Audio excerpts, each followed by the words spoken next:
Hey guys, thank you so much for joining us. I'm Jen, your host of Blockchain Banter, and this is Trading Crypto.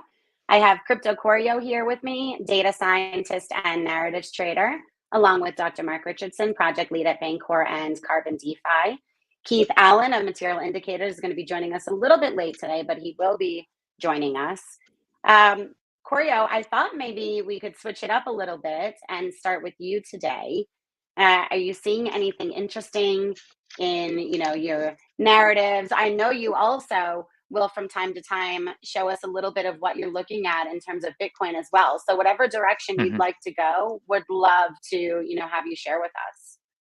Yeah, sure. Happy to do that. Let me share the screen and we can start with some analysis on Bitcoin, which is always, I always look, it's the main asset in our industry, and it's always important to have either if you're just looking, even if you're just trading alts, it's always important to have a good understanding of what Bitcoin is doing. So here is the situation with Bitcoin. We are again, we are rising actually since we spoke last week.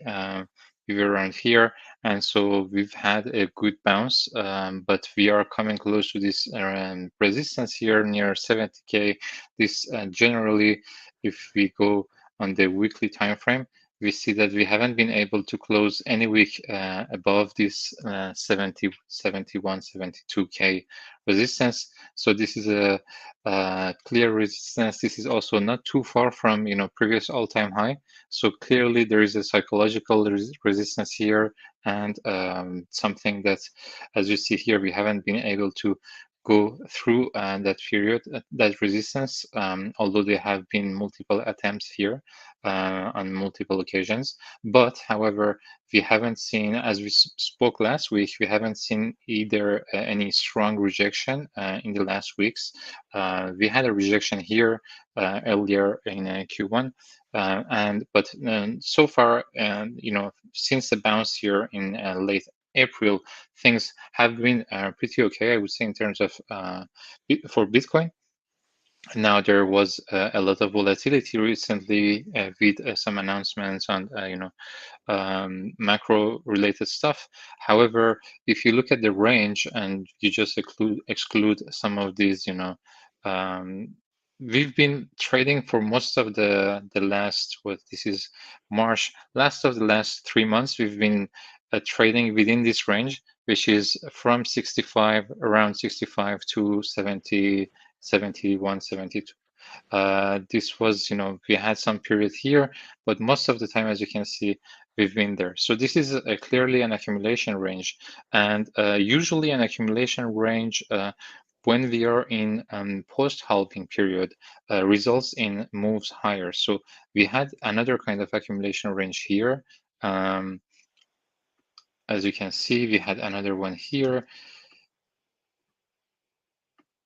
And every time, we had another one almost here. Every time, as you can see, if we zoom out, all of these accumulation periods, have resulted in moves higher. So, from the bottom here of the market, we have been in this uptrend, which so far hasn't been invalidated. So, of course, the market, as Keith likes to say, doesn't never moves in just in one direction in one line. So here, since the start here, we have had some consolidation here, here, here, and then the last one is here. Now, if we do a time analysis, which is interesting, you would see that here it lasted around 2 months, and then something here it lasted a bit more, around 3 months. This consolidation period. I like to actually study the past patterns, both in terms of duration of the moves, uptrend, accumulation,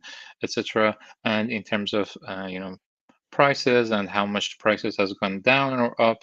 So if we look here now, we are in this.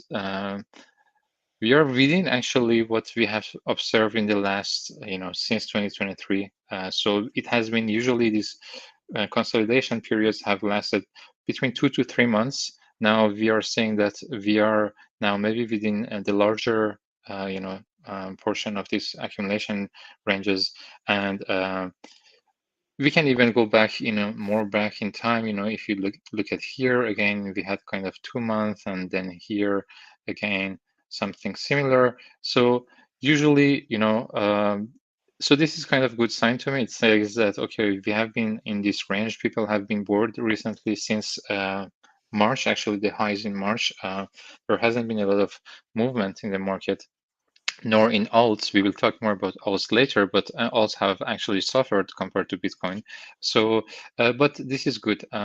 We are actually probably not too far in terms of time from some more interesting moves. However, we also know that we are approaching summer, and summer usually, so the pattern that we see is that July is kind of we see some kind of more bullish behavior from July. That's what data says, and then August and September are more bearish. So will we have a break out of this range? This is the question. I don't think we will have it. On the positive side, what I can confirm is that, in my opinion, we are not going to see a range below this consolidation, at least as of now. We might get news that are not priced in the market, but I don't see anything at the moment bringing us lower than these ranges here. We've seen here multiple kind of all these wicks on the lower side are kind of bullish. The levels are holding. We are not seeing anything very dramatic, and if you look at moving averages, we are also generally above most of the moving averages on most of the time frames. So generally, we remain bullish. Also, currently, this retest of the resistance that we are witnessing here is kind of we aren't seeing any rejection as of now. So although we might have some kind of rejection, and some consolidation, I think that eventually we will break out of this consolidation period. And so this is on Bitcoin. I think this is also in line with my expectations that Q3 and Q4 of this year would be more bullish. I had already said that in past episodes that usually, Q1 is very bullish, Q4 is very bullish, and then between Q2 and Q3 is usually either more bearish or calmer periods. So I don't mind this consolidation period here if if it doesn't go below that level. It's okay. Although it's okay. It looks okay. Now, if we go to other assets, and if we look at Ethereum, for example, we had a look at we talked about Ethereum last week. Because of Ethereum ETFs, we can see actually we are seeing kind of bullish candles on Ethereum, consolidation in a low range. Usually, again, I see this as very bullish catalysts, and we are just had a retest of this resistance here, but we are just below it. No strong rejection. So ETH is looking bullish from this. If on the higher time frames, if we look at this parabolic move is still holding. And this parabolic move is still holding with some kind of nice retest of the parabola here. So things are looking good. We are also not very far from the all-time high on ETH. Actually, we are around, I would say, 20-30% from that. So let me look at this here. So yeah, this That's is actually very good looking, Corio. yeah, I think it's very good looking, and even compared to other assets, I recently shared that Ethereum is now one of the assets that is closest to its all-time high, as we can see here. And this is I measure that on my narrative dashboard. So it recently joined that list of top 15 assets closest to its all-time high. So to me, this is looking very bullish. So we know that, so we are seeing that in the longer time horizon, the price action looks bullish.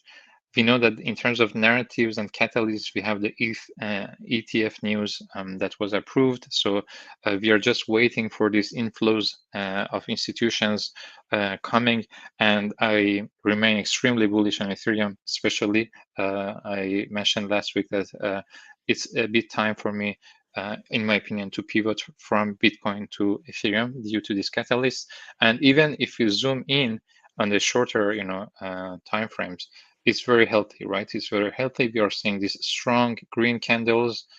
If you go on, this is a huge candle. If you look at that, we don't see usually that kind of 23, 24% candles on a weekly time frame on Ethereum. And usually when it happens, like here or like here, it goes higher, right? This is usually something that we have seen. If I remove everything here, you would see that, usually when you see very strong candles, there is continuation. So if I go on the 2 weeks time frame, you could see one here, you could see one here, you could see one here. Every time, this we have these strong candles. Maybe that one being an exception, but this one was the result of many weeks of bullish price action. So it was kind of peak euphoria. But when we've had a pullback and then we see these strong candles, usually we see actually kind of a move higher, like this one higher, this one here as well.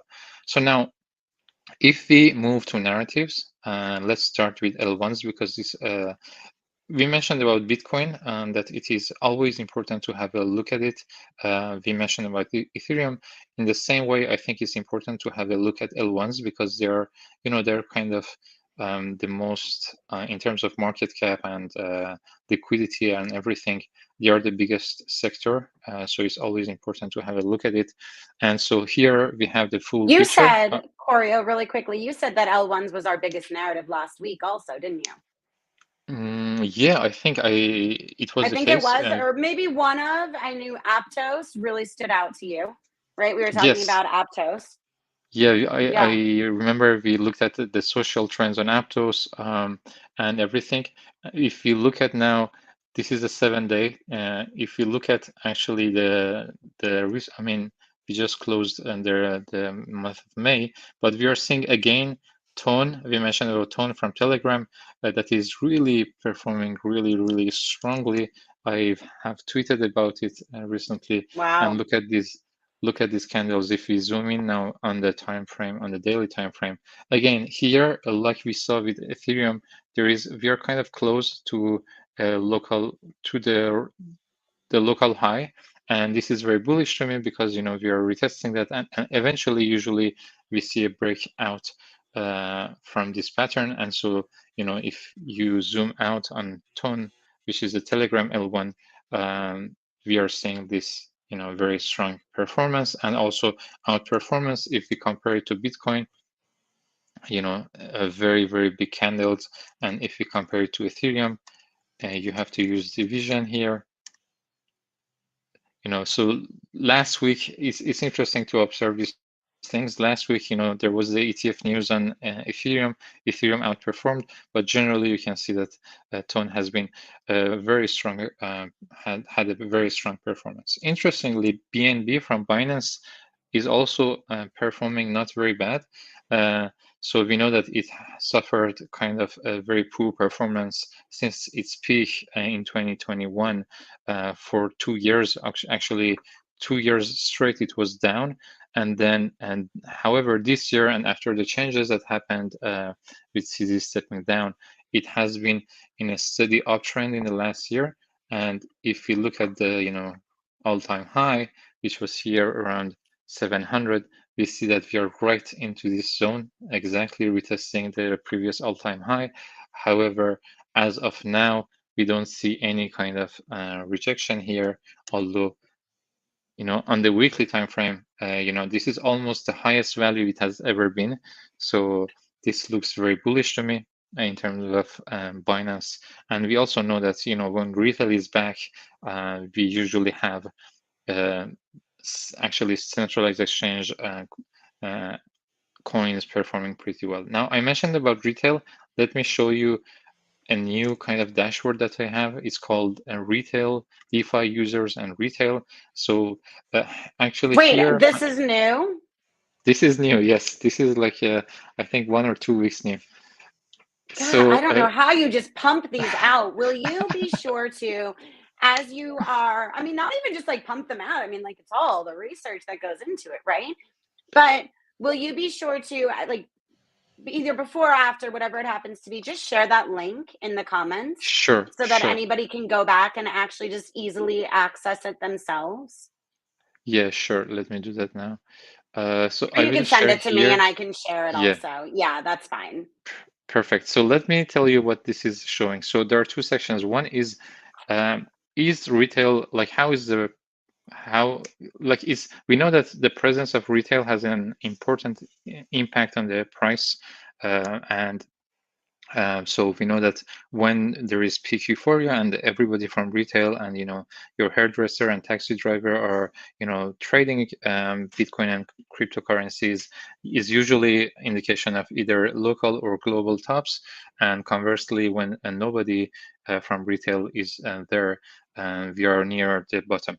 And so it's interesting to model that. Now, modeling it is could be done in different ways, from sentiment analysis and what's happening, on Twitter and what people are saying, etc. It could be by using, the signups from, Binance and Coinbase, etc. These are a good indication. However, we don't have access to this data, at least on June. So what I've done is looking into new wallets. So usually, the way it goes is that when you have new retail users, they probably start with a Binance account or a Coinbase account or some kind of a centralized exchange account, and then at some point after a few months or a few weeks, they realize that most of the fun stuff is happening on chain, meme coins and everything included. So they open up a MetaMask or a Ravi. They set up a new wallet, a new DeFi wallet, let's say, and so they start to do transactions. So if we look at the first transaction that every wallet did, and we group that by month or by week, and we see how many new wallets did their first transactions. That gives us clues on what kind of new users are we getting and how many, etc. And so this is actually what you're seeing here. These are three different models, because we want to have like a value that we can compare across time. So I actually normalize this from 0 to 100, so you can see the fluctuations. For example, here you can see that near the peak of the last bull market, in 2021. Let me zoom here so you can better see. Okay, so if you remember DeFi Summer, so the DeFi Summer happened in 2020.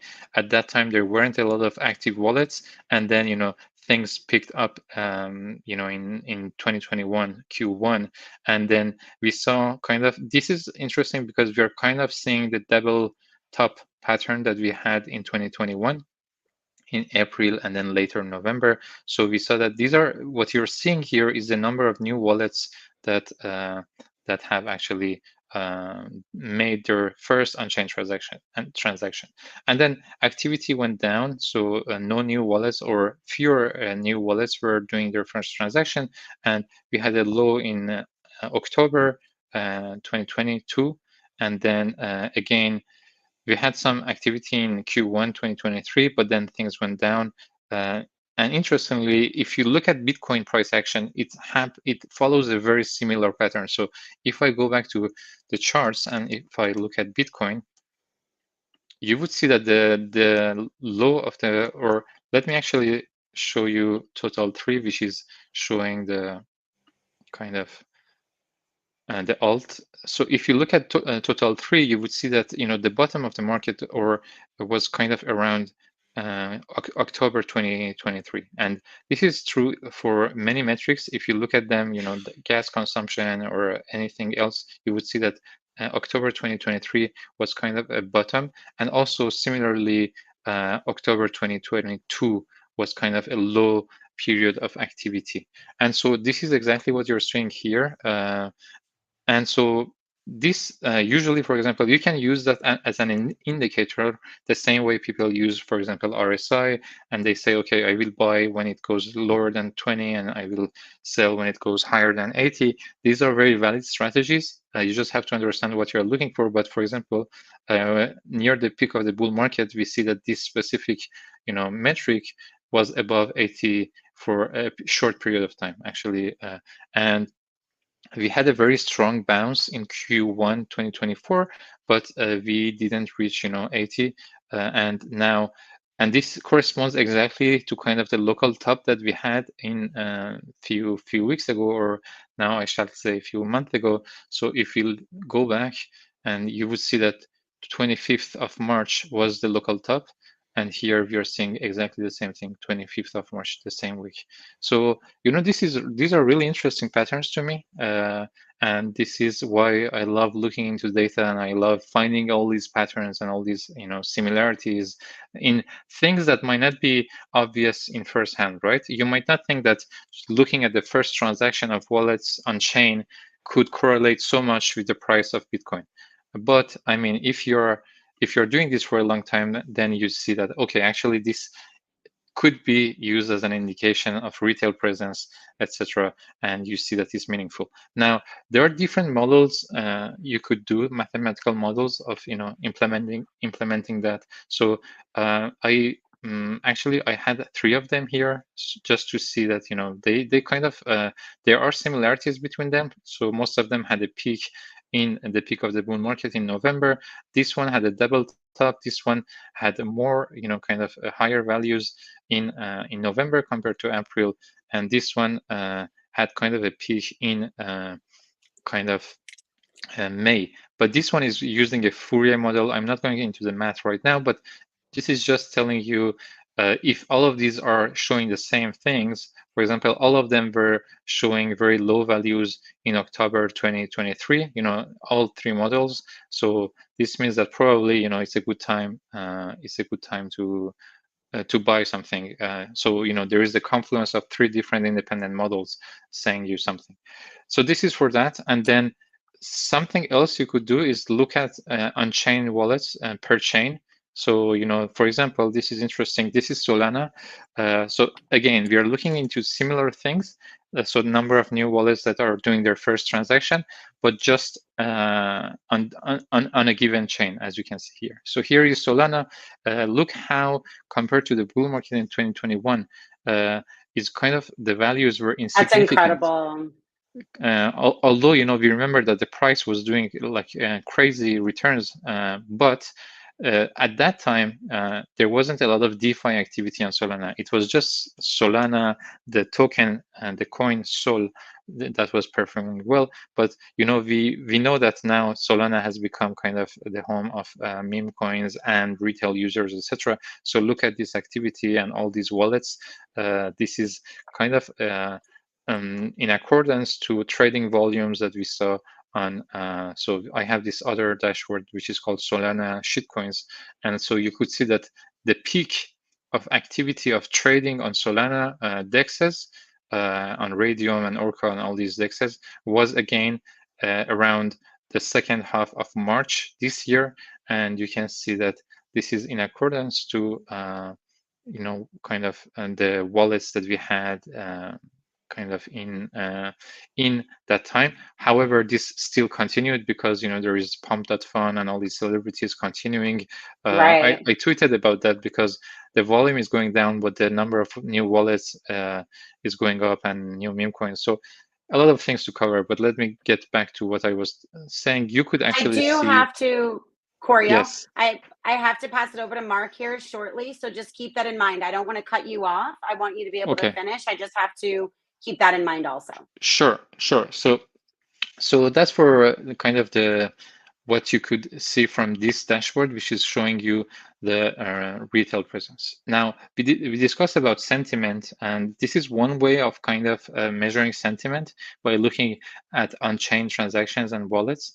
Another way of doing it is looking at social media. So I think I showed this chart also, and this other new dashboard, if I'm not mistaken, in the last episodes. So this one is, yeah. So this one is based on forecaster data, and so again, it's an index from 0 to 100, and it's showing you what people are saying and what people are talking about, if they are bullish, if they are bearish. So there is some sentiment analysis of what people, the kind of words they use to assess the sentiment on social media. And again, you could see that kind of the local tops here have some correlation with local tops on this index. Here we see it here, we see it here, and when price go down, all of a sudden people are more bearish. You can see this here, and now if people are not super bullish on social media, at least as measured up by this index, although the price, I mean, it's a bit down, but not that much. So this is yet another way of measuring this. Obviously, Forecaster is pretty new, so we don't have a lot of data. So the more data we get, the more robust this model will get, and the more accurate. However, as of now, I think it's pretty still interesting to me to measure, social activity. So it's interesting too, because you said that on Farcaster, it's more the developers and things like that, right?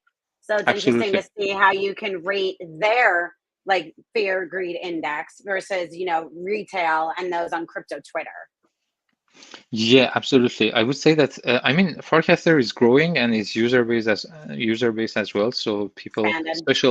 especially because there is this Degen token which is related to Forecaster that did really well, so that attracted kind of also Degens, etc. So it's definitely growing and expanding beyond just VCs and founders and devs.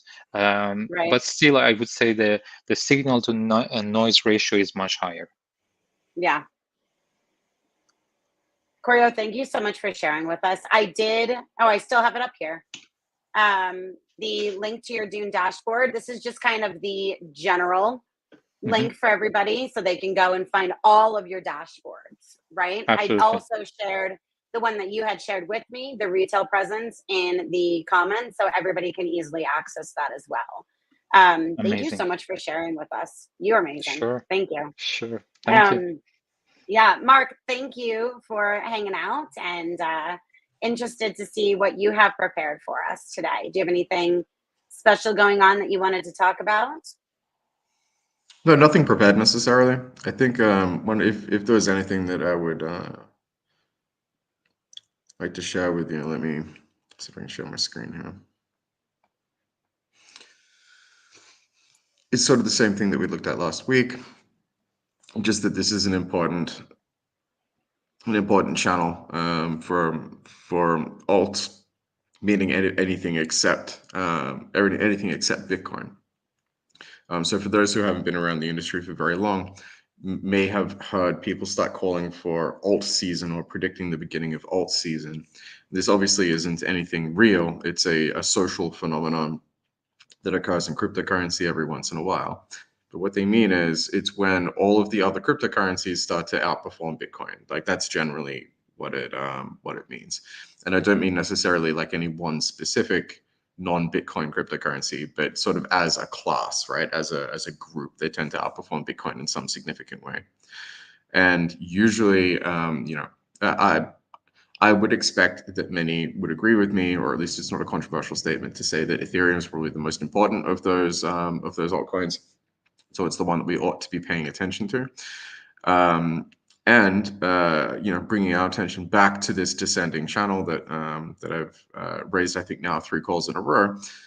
It is a bullish pattern, right? These descending channels do break. And these are your good buying opportunities versus Bitcoin, because eventually when this thing breaks, it has a very high chance of continuing much higher. So these are the low risk entry points that people are generally looking for, which is why these things eventually flip the momentum to the other side and move a lot higher. Now, on a smaller time frame, obviously we do expect pullbacks. And if you'll remember, Jen, 3 weeks ago, today, when Ethereum made this huge rally off of the back of its ETF news, I did say that we've come to the top of this channel again, and it's probably a good time to rotate back into Bitcoin if you are trading this thing. And since then we've come down about 5%, which isn't too bad. Now this is on the weekly. On the daily, we can see that it is actually making sort of a mountain range. So this is at least on the daily time frame, which is something I rarely pay attention to or care about. But these kinds of camel humps or mountain ranges is a bearish pattern, and so I am expecting that there will be some further downside.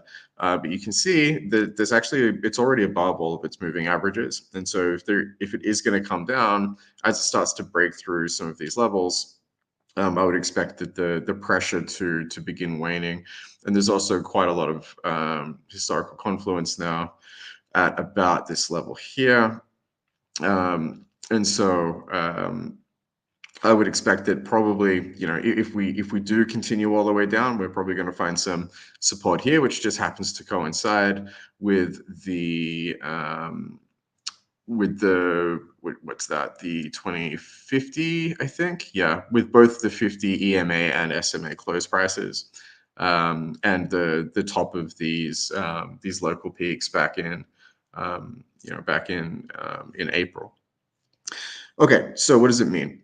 It means that, if I was to expect, if I was looking at this, these chart patterns develop, and I was expecting that I'm going to have one more opportunity to buy Ethereum to the downside at a relatively high price before I continue up, then I probably would have already sold my Ethereum at this range and have started to populate the order book with bids to the downside here. Of course, there are those who would have the legitimate perspective that actually this is the pullback we've been looking for. Where you draw this channel is kind of arbitrary. You could draw it like this, for example, and say that this was a false breakout, and now this is the one that's actually testing properly before continuing higher. Again, this is not a science. This is we're basically reading social mood here, and so there is no correct perspective necessarily. I think there are some incorrect perspectives, but I don't think there's any correct perspective. And so if this thing is coming down to check support, and this is the confirmation when it turns around and keeps going higher, then you've probably you're probably buying Ethereum here with Bitcoin, and then setting price targets a little bit higher. And then the question is, where would you be what would be a realistic price target to the upside? And again, that's, it's difficult to say. I did draw this line last week, and remember we did a simulation with that. And this is, I think, this would be a short-term goal that just happens to coincide now with the 100. That's probably, let me see here. Yeah, so that's our 100 SMA weekly close. So again, it's just nice to see some of these data points line up every once in a while. So I do expect that we'll see a little bit of resistance there when we finally when the price finally gets back to that level. It doesn't necessarily mean that that's going to be a good price target.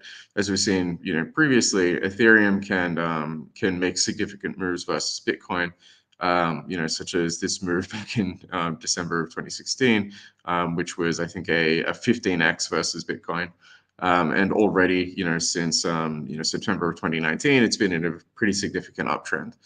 And so if you are, for example, if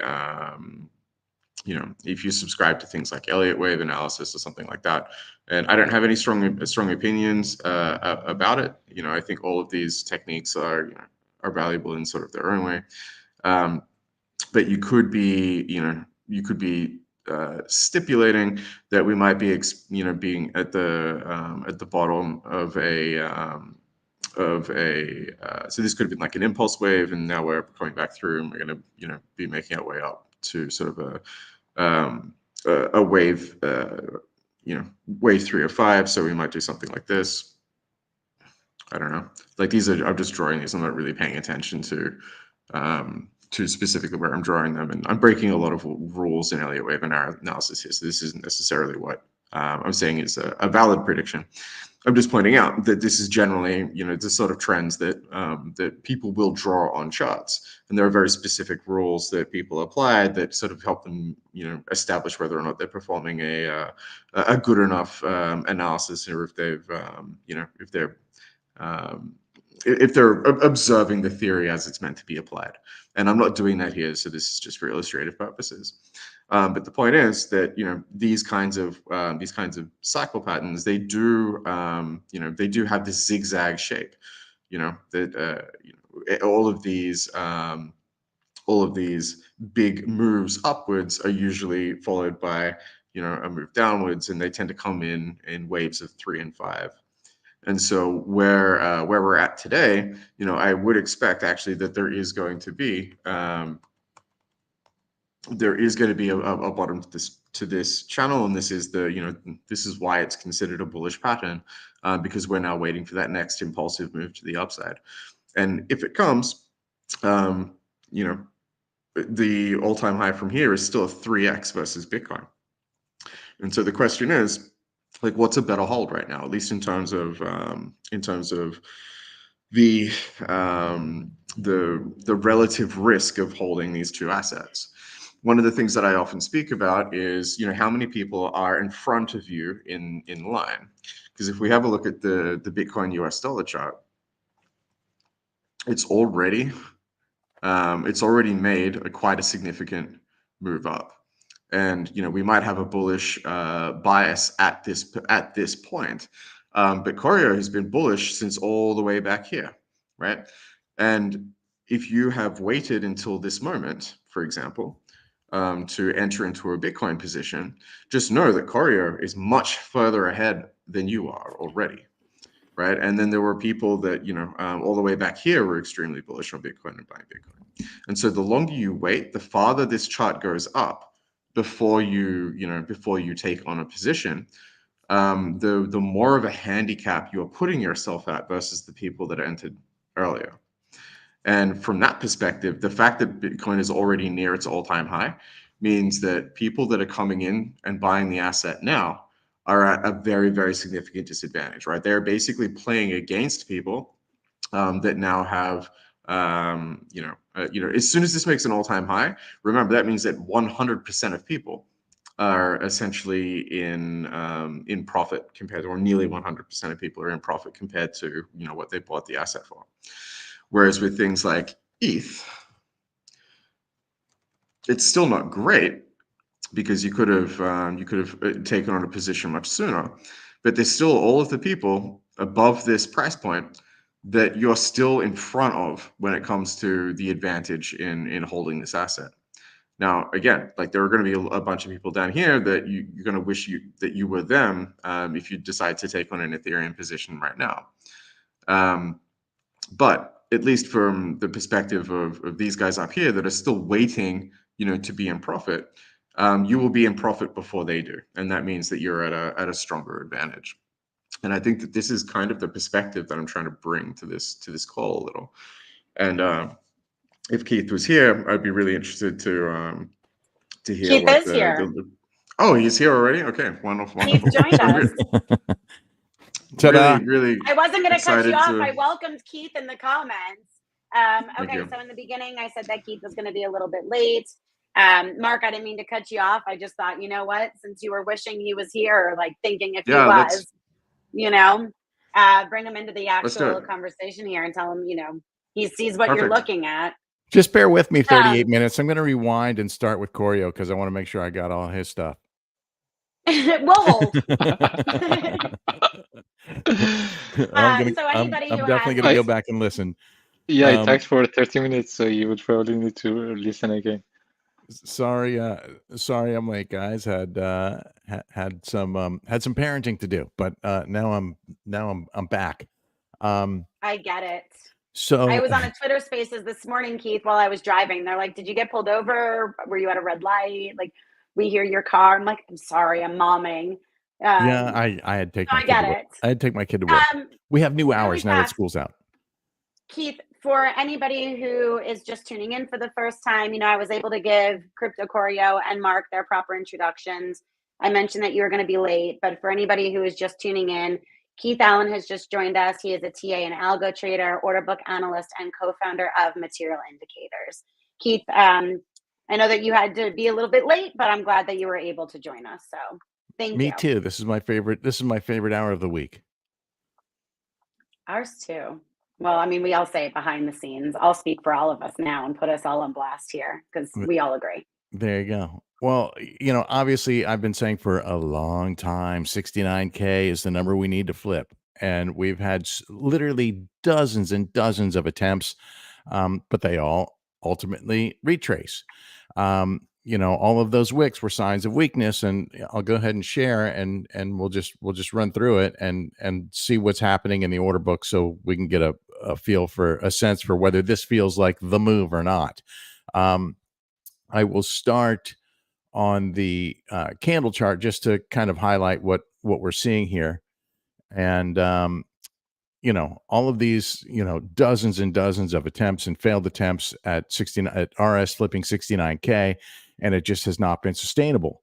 And I had I guess last week, as we were heading towards the monthly close, it was like, man, a close above 69K would be amazing for the monthly. We had a little teeny wick. I mean, literally just a few bucks over 69K, and then a block of, I think it was like 17 or 18 million in ask liquidity dropped down on it and hammered it down. And we came down and tested the 21-day moving average. And, that I was good with that. And I said, it would be, that would have been a very nice, clean and tidy move, but that doesn't seem very Wild West of crypto. What seems more like the Wild West of crypto would be to retrace the range and potentially go after 69K again for the weekly close. Well, we did retrace the range. We didn't quite get it for the weekly close, but 2 hours after the weekly close, Bitcoin pushed past 69K again. And of course, that one also retraced. We had a block of bid liquidity pushed that down again, and yesterday the same thing. So now what we're looking at, this obviously looks like a great candle here, right? However, how far can it go, and what do we have behind it? And this is my concern. What I like out of this price action is that we had this one candle back in mid-May that, after breaking down, and I think this was, I forget exactly, but I think this was somewhere around when Hamas launched all the rockets when Iran launched all the rockets at Israel. Things broke down, and then we had this lower low at 56.5, and then climbed back out here. So we had this one candle that reclaimed 3 of the key moving averages, right? All 3 that it lost, it reclaimed in one candle, and then we had a retest of support here at the 50-day moving average, 2 of those retests, and then another big candle up. And of course, we had that breakdown. But after the breakdown, we've tested this 21-day moving average now, 1, 2, 3, 4, and we're now on our 5th day above that level. This is pushing the range up, and I like that. I'd been saying for a few weeks now that I felt like this is just too wide of a range up here to almost 74K down to 56.5. I didn't really consider that much of a consolidation. So this is really more indicative of what I like to see in a consolidation.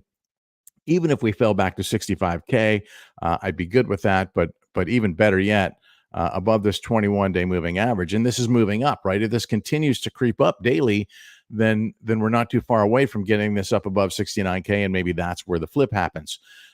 If this move indeed is not sustainable, we'll see, right? So it looks pretty good right now, but what's behind it? So let's go ahead and peek at the order book, and we can see, number one, we've had this liquidity overhead, and much of it has dropped down lower to compress this range, which, the net effect of what's coming up from above moving down and what's from the bottom moving up is compressing that range. So that part is positive.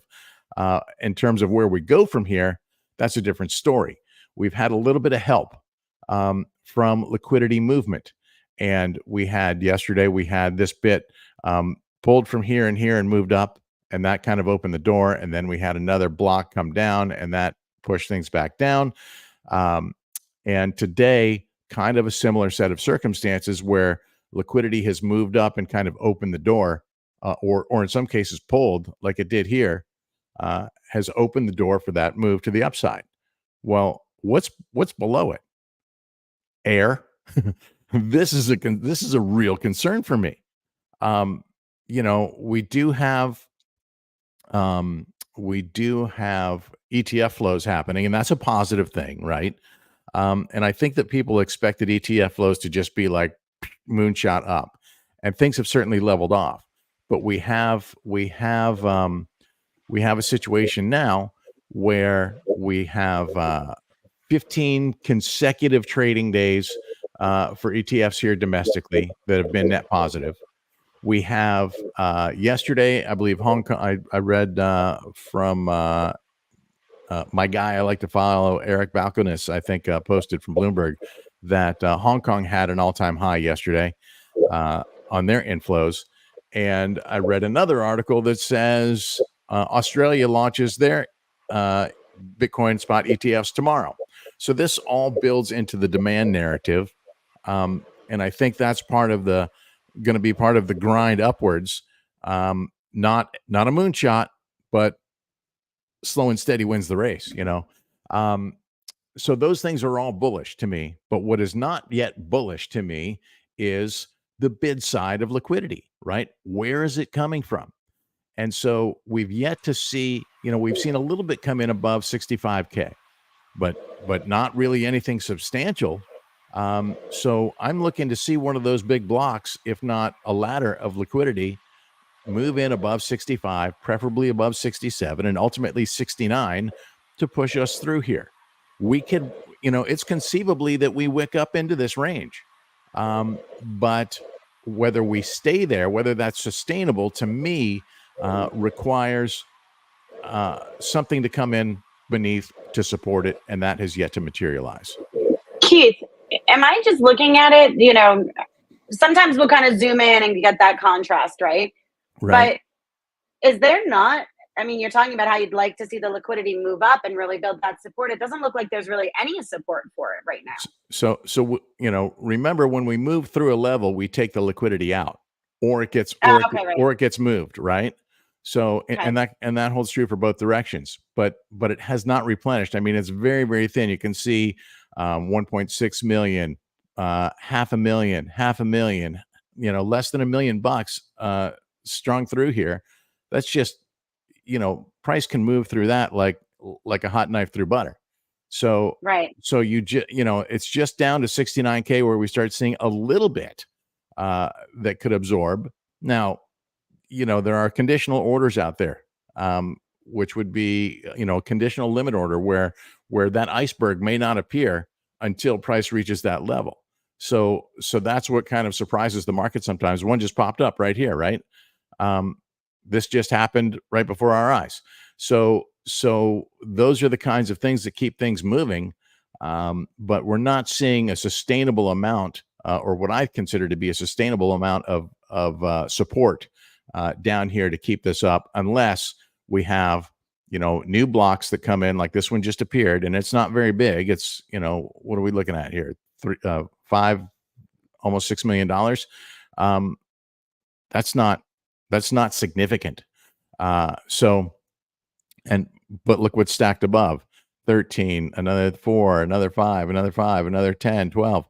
And so, you know, onward and onward. And then we get to 72, there's another 33 million. Now, keep in mind, this is just on one exchange, right? So 33 million doesn't sound like a lot, but is a significant amount at one level on one exchange, and this being the biggest exchange with the most volume. So this constant movement of liquidity is what we've seen here over the past few days.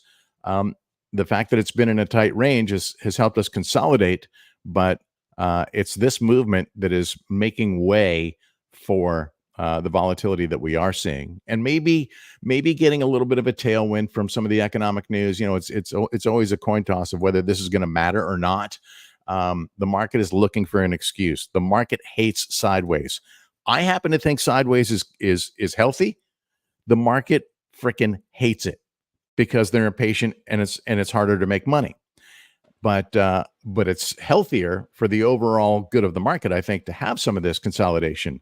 I don't know what your thoughts are, but I think those are healthy things. So the market looking for any excuse it can get to pump, and I'm no economist, but I'll just try and put this in very simple terms, right? We're looking for reasons for the Fed not to hike rates anymore and to start getting into a cutting cycle.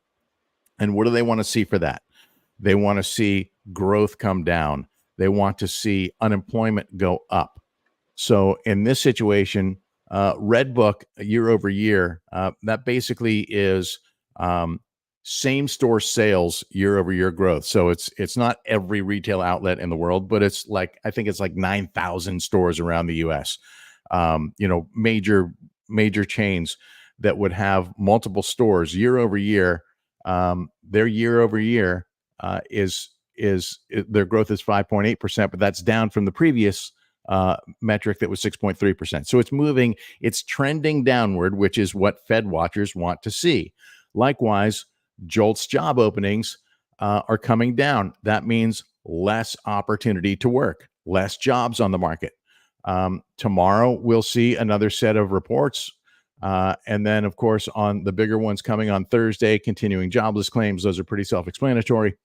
Those are the kinds of things that the market and the Fed is studying very, very closely to see when they are going to make their next move, other than pause and hold for the market. So the market likes, Fed watchers like this, in terms of what they saw today. At least that's what the price action seems to be reflecting. And again, show me some bid liquidity down here, and I'll have confidence that this is a sustainable move.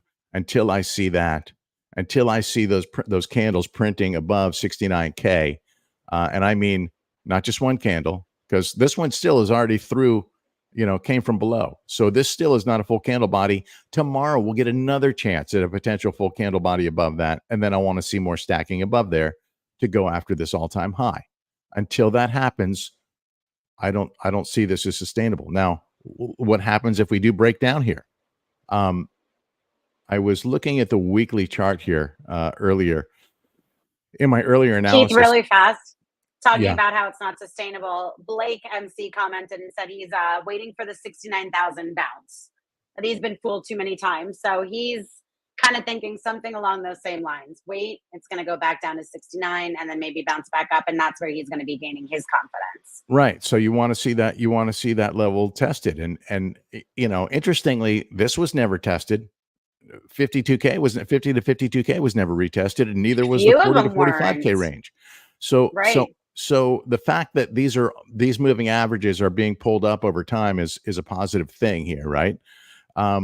So in terms of where they sit right now, the 21 day and the 21 week moving average are two of my favorites.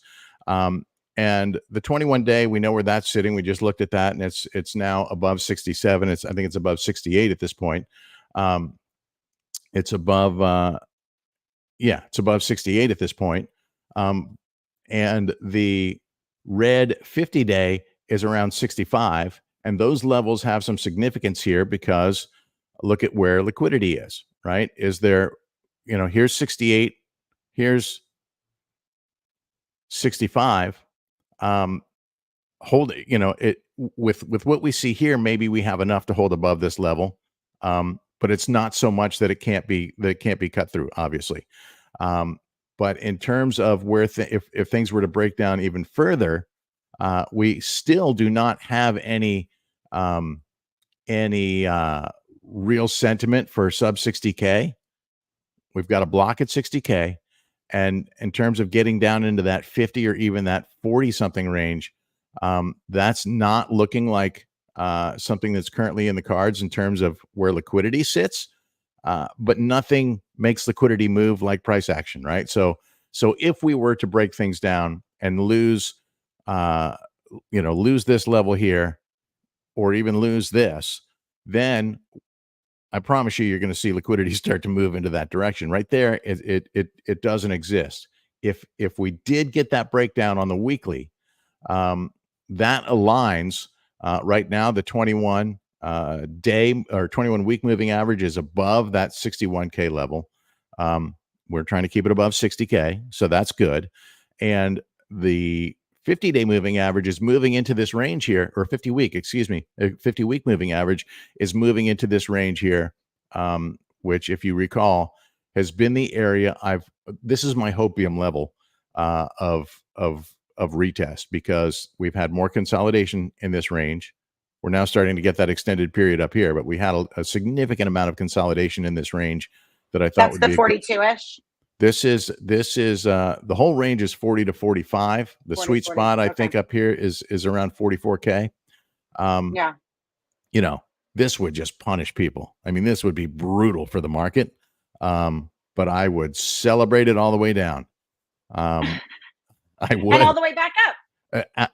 Absolutely. And the reason, we've had these shenanigans and all these wicks down here, the reason I haven't allowed this to shake me out is because I have confidence that ultimately, and I don't know if it's going to be next week, next month, or towards the end of the year, or even into next year, but we're going higher. I think the most of the world believes we're going to go higher and we're going to make new all-time highs at some point. It's just a matter of when. So, Keith, do you think high before low? I mean, how realistic do you think your hopium level is? Or Mark or Corio, do you guys have a hopium level that you think is actually realistic? In terms of what? Without, where we go, or what's for the cycle? Say that again. Okay, right now, Keith, you're talking about that 40 to 45, right? That sweet spot. That's your hopium level. It would destroy the market, but you'd love to see it. Is it realistic, or is it strictly hopium? At the moment, this is not realistic because there is number one, there is stronger support currently up at this level. Yeah. And parallel to that, there is liquidity up at these levels, but not down here, right? So this should conceivably hold. I need a refresh on that, I think. This should hold. However, the market doesn't do what it's supposed to do. The market doesn't do what you want it to do. So you have to be prepared. Wish it would listen to you. You just have to be prepared. Yeah, it doesn't listen. But you just have to be prepared for those possibilities, right? So I don't think it's at the moment, I don't think it's a high probability move at all. Unless things break down further. And that could certainly happen, right? There's certainly plenty of things that could tank the market on any given day. Of course, right? I mean, how many black swans are circling the pond right now between the economy and the geopolitical situation, and God knows what else is hidden back there that we aren't even thinking of yet. So, and we're not being downers, right? I mean, this is just reality. No. There are different things that you want to take into consideration when you're considering how you'd like to, kind of approach your trades. Exactly. So there is some decent liquidity above 65K. Okay. That should absorb, and ETF demand is there, but until I start seeing this color, these brighter colors, meaning more depth of liquidity above this level, it's very difficult to imagine breaking through this unless they just roof pull this and it disappears and they open the door. Right. Keith, you mentioned about liquidity. I just wanted to ask you how leading is this, because you mentioned that also as soon as price goes up, liquidity also moves up as a reaction, and we've seen that. You mentioned that a few times. So how can you use the liquidity as a leading indicator? Okay, so to use it as a leading indicator, is that the question? Yes.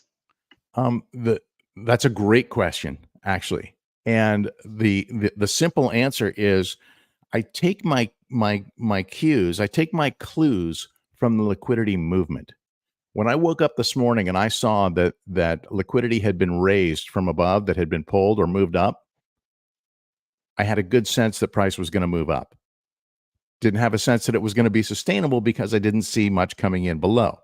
Right here, we're now seeing and this is new. We're seeing a little bit come in here, and by a little bit, I'm talking this is less than $3 million, but at least it's something above 69K. So when you see moves like this, then you look to see if anybody is gonna try and front run that or stack on top of it. But when I see liquidity moving, and it's easier to see on the lower time frame charts, right? When you see it moving, stair stepping, or getting pulled, that is an indication that things are going to go in that direction. And if I can, let me see if I can get a better example of that for you. This is the weekly chart now, but look at this. See this block right here that I'm circling? Let me take off the price tag tool. Yeah. This It's like the yellow this block right here. Look what happens as soon as it appeared. Price moved down. Yeah. Right. And so and then this one came in and hammered price down. Price moved down. And so and here's another one. This appeared, price moved down.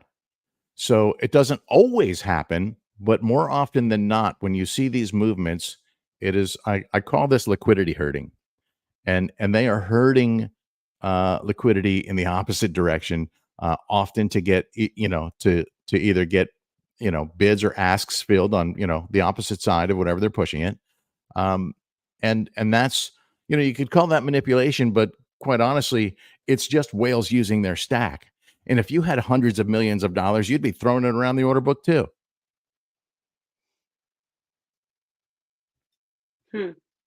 So liquidity movement is a clue, and then of course the order flow is a clue. And historically, purple whales have had the most influence over Bitcoin price action in our bin CVD, because they trade so much more frequently than the brown mega whales do. The brown mega whales are making larger orders, but they can't always make orders that size into thin liquidity, otherwise there's slippage. And so when they're working in tandem, when they're both working in the same direction, then you really get movement. But the fact that purple has been buying through all of this this week for the most part has been also a positive sign. So I take most of my cues from where the liquidity is moving and what purple whales are doing. That makes sense. Corio, did that answer your question? Yes, absolutely. Thanks a lot. Awesome. Keith, thank you so much for going through all of this. Do you want to add anything before? I know we're a little over an hour, but does anybody want to add anything? Corio, I missed your initial preview, and I caught most of Mark's. Just what can you give me the quick summary of what you think? What do you think is happening right now? Yeah, we have very opposing views. It seems in the short term, I'm more bullish, and you mentioned that people will be destroyed if we go back to 45K.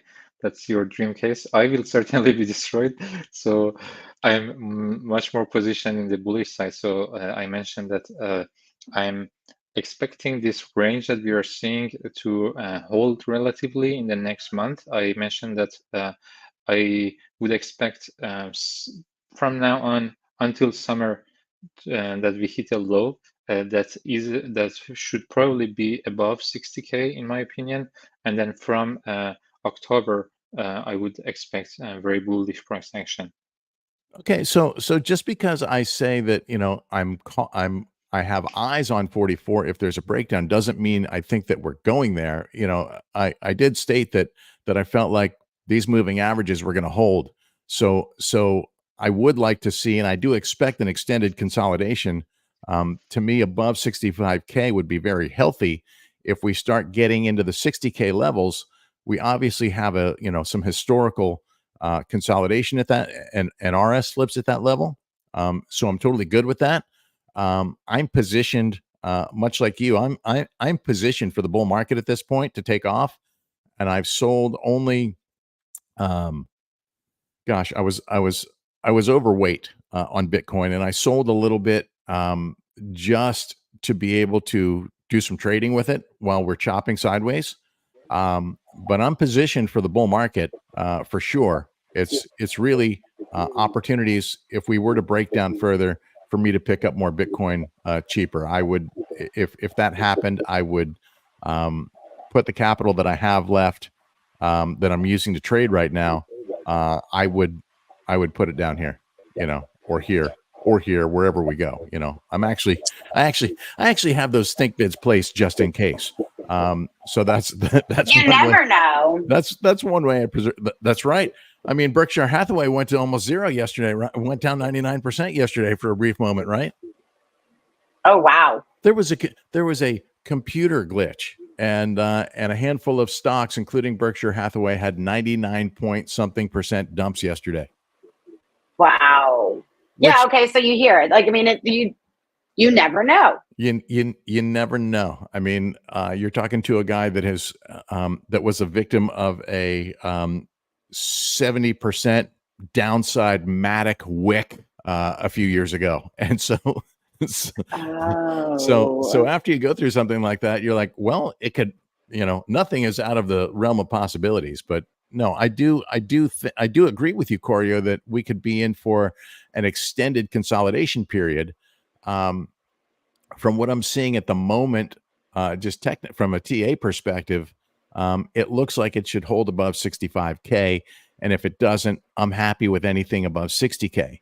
If we lose that 60K level, then I have concerns that we're going deeper. But like I said, there's currently no sentiment for that in that range, because we just don't have the bid liquidity there, right? So until that materializes, I don't see a reason to be overly concerned about that.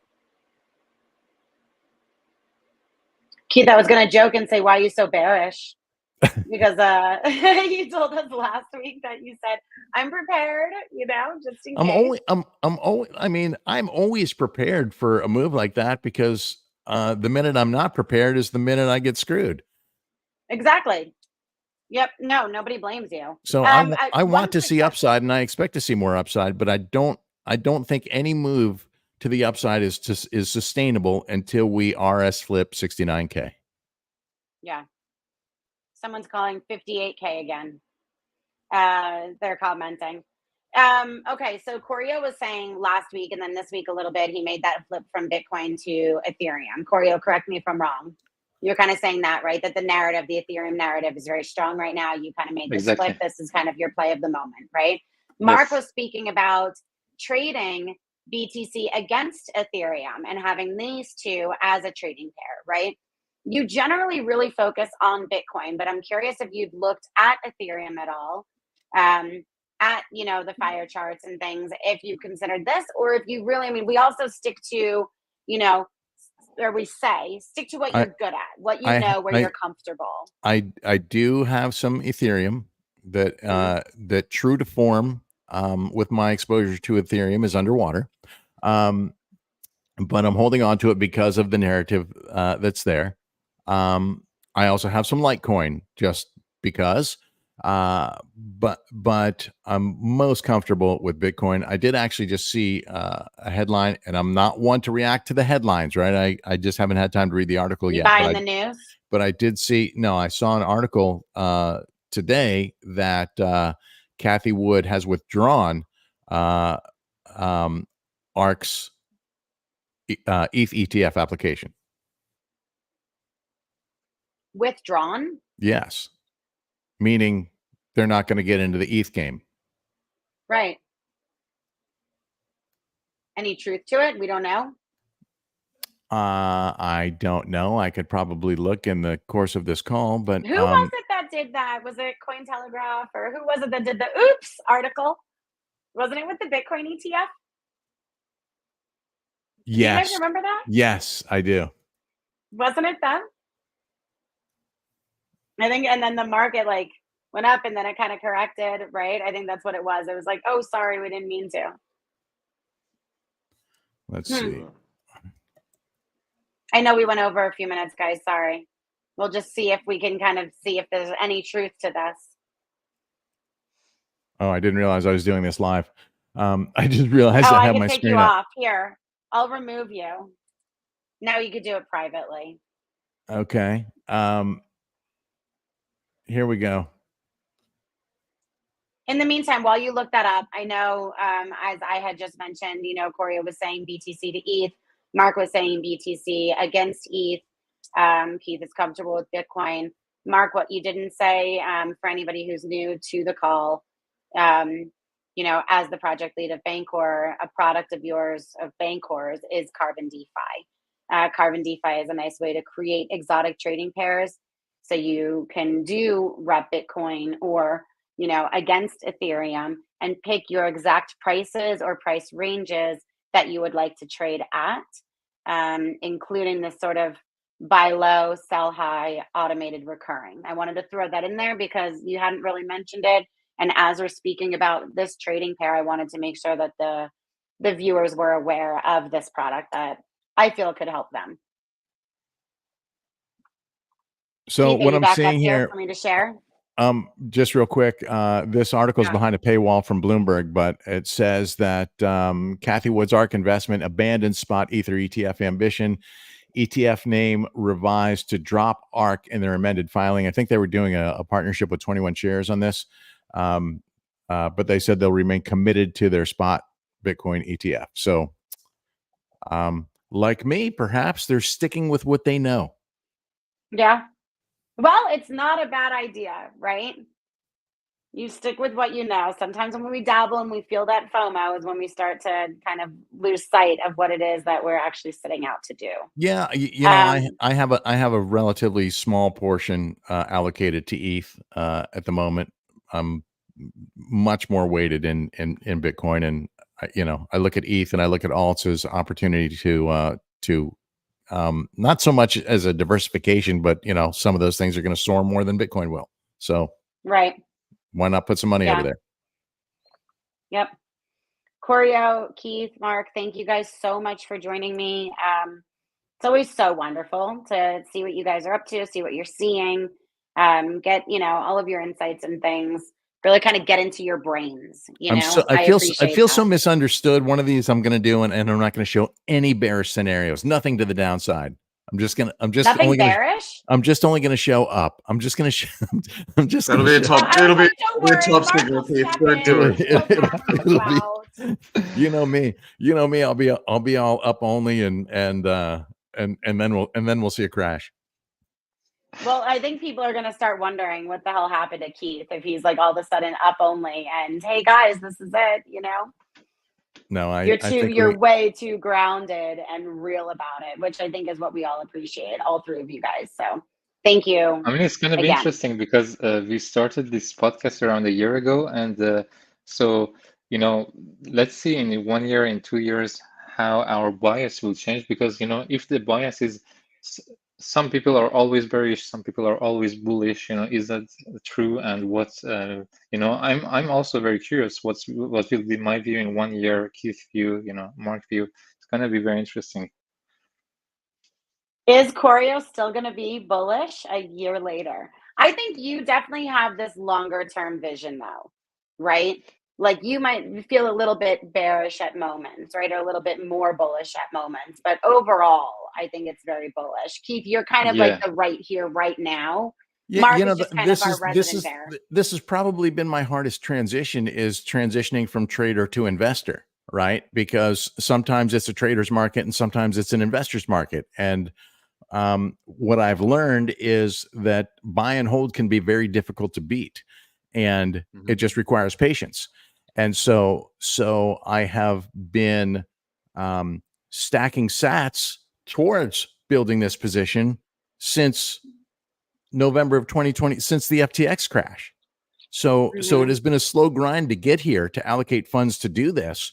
And now that I'm pretty much allocated at this point, I could, any improvements I make are going to be incremental improvements on my average entry price.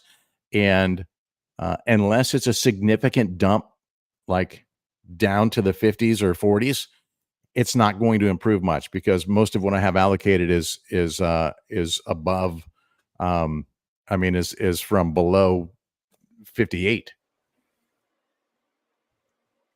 Somebody just said 58. Somebody just Well, said 58 is again. 58 is the bottom end of that range, right? This consolidation range here is 58 to 60. Yeah. So, you know, we have history there.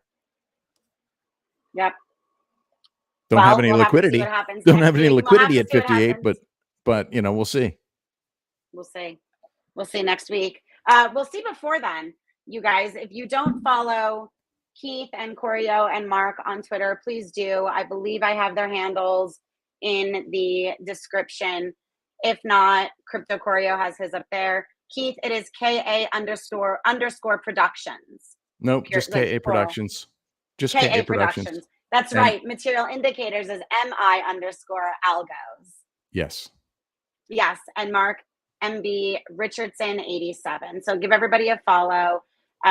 See kind of what happens between this week, next week. We'll kind of do an overview again. You guys are wonderful. And thank you to all of our viewers. I appreciate all of you guys. We'll see you next week. Thank you very much. Thank you, guys. Bye. Thanks, guys. We'll see ya.